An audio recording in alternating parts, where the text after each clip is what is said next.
Hello, I'm Katty Kay in Washington. Matthew Price is in London for us.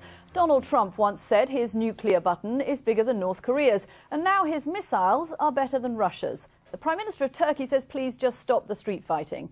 As the White House prepares to retaliate against an alleged chemical weapons attack by the Syrian regime, Mr. Trump warned Russia that US missiles will be coming. So, the man who promised never to signpost his military plans has now given Damascus a chance to prepare.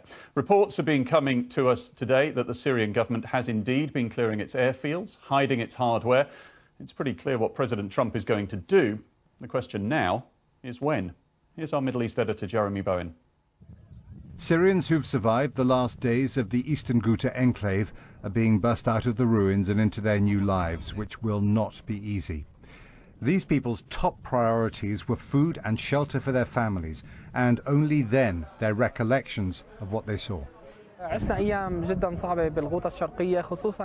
We lived through very difficult times in the Eastern Ghouta, especially the final 3 days in Douma, when the regime carried out its attacks on civilian neighborhoods and used chlorine gas, which caused suffocation among civilians. But in Washington, President Trump's morning tweet was particularly incendiary. He told the Russians to get ready for nice, new and smart missiles in Syria, adding they shouldn't be partners with a gas-killing animal. He meant President Assad. In Moscow, President Putin didn't respond publicly anyway, and he didn't echo earlier, more threatening comments from his diplomats. The situation in the world is becoming more and more chaotic. Nonetheless, we hope all the same that good sense will in the end prevail. With so much hardship in Syria, the Russians also said providing aid should be the priority, not the West versus the Assad regime. All the indications are that the Syrian regime was responsible, and we will be working with our closest allies on how we can ensure that those who are responsible are held to account, and how we can prevent and deter the humanitarian catastrophe that comes from the use of chemical weapons in the future. The war of words over the response to the attack in Douma has heated up. Donald Trump is tweeting more fiercely than ever. We should take his threat seriously because he's the President of the United States and he's angry about an alleged conspiracy against him at home. But Britain's Theresa May and the French President Emmanuel Macron won't want to be part of an operation driven by Mr. Trump's anger. And will the US and its allies be able to bomb with potentially 2 sets of international investigators in Syria? Chemical weapons inspectors want to visit the site of the attack, and so does the World Health Organization. According to our health partners, more than 500 people presented themselves last Saturday to health facilities with symptoms that are consistent to symptoms of exposure to toxic chemicals.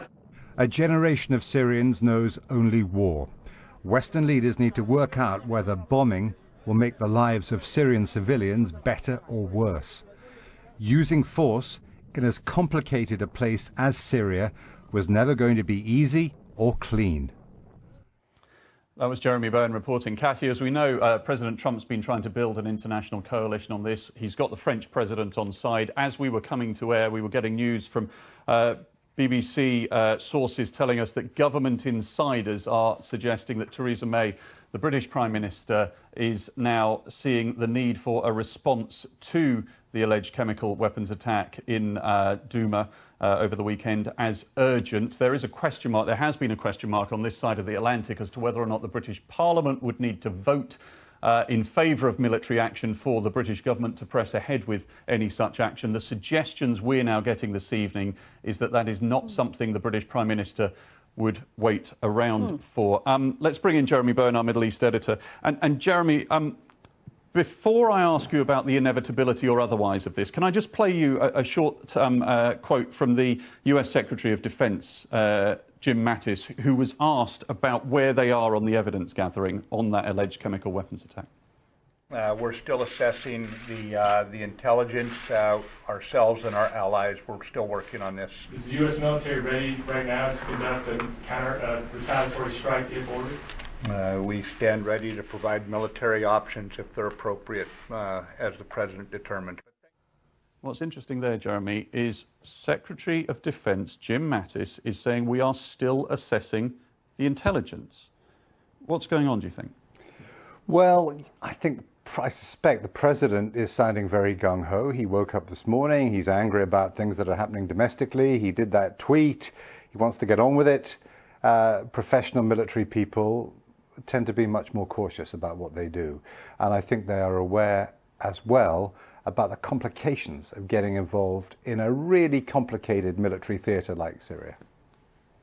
Jeremy, there's absolutely no appetite amongst President Trump's base for more US engagement in Syria. What he did last time around clearly wasn't terribly effective a year ago. What do you think he's going to do this time? What are the targets that he might go for? Well, a year ago he did one strike on a base which was really symbolic as much as anything else, and they warned the Russians that they were coming. In other words, please get your stuff out of the way and your people out of the way. We're going to be doing this. Now, people have speculated he might want to try and deal some kind of hurtful blow to the Assad regime.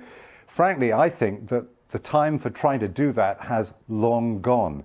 Before 2013 and that chemical attack on Eastern Ghouta, when President Obama decided not to go ahead with a military response, I think about that time the regime was vulnerable, and the West did have potential friends who might want to take up arms and try and deliver some killing blows.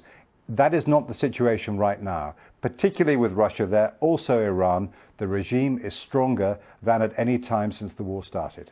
Bearing that in mind then, what capacity do the Americans have to